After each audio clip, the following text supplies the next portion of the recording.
Hi, it's your girl Hot Chick, and all you're about to hear is a soulful song with a mix of musical-ish. And I want y'all to put your hands together to my boy, Curse One, on the JB. Let's go. Di ko maipaliwanag ang aking naramdaman. Pagkatabi kita, di ako makapagsalita, pero di ibig sabihin nun na ayaw kita at di kita gusto. Sadyang kumakabalang ang damdamin ko. Gusto ko mang sabihin sa'yo, pero ang lakas ng hiya ko. Parang ewan na.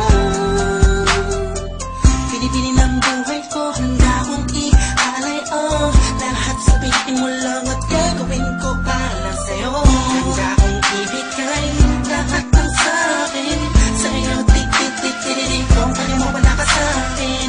Italang dahil ang aking paghinga. Sana yabang buhay ka na makasama pagkat masaya ko sa'yo. Hihintay ng tala nadakaan sa'king paningin pagkat gusto kong humiling na.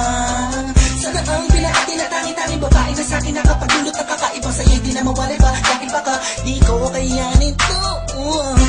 Ikaw siya pinaka-next-step na pituin para sa aking sumpao. At ikaw din na siya nagsisilbing matamis na panaginip ko. Handa kong ibigay lahat ng sa'kin sa'yo. Tik-tik-tik-tik kung kaya mo wala ka sa'kin. Ikaw dahil ang aking paghinga.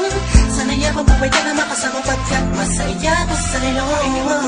Ikaw ang musikang naglalaro sa isipan ko. Beat That Production. Ikaw siyang awit ko. Downtown Entertainment. Sana ako'y digin Bro, mo. let's go. Ako ay parang hindi mo umadama. Sa'yo lang nadama sa'yo ang iba. Kumbaga ikaw si Wendy, ako si Peter Pan. Sana'y sumama ka sa'kin doon sa Neverland. Na mapagsaluhan natin ang pag-iibigan na wala ka tapos na wala kagad. Ikaw ang nagbigay kahulugan sa buhay. At ikaw ang siya sa akin na nagbigay kahulugan. Kung bakit ako pinanganak na magulang ko, siguro nga ay para namang ibigin ang isaw. Pinipini na nakabalutan ng mga anghel sa paligid na nagtutulot na sadyang nakakaparaliso. Nagpapasalamat ako sa itaas na ipinakilala ka niya sa akin. Sana ay di ka na niya kunin sa akin dahil di ko kakayanin.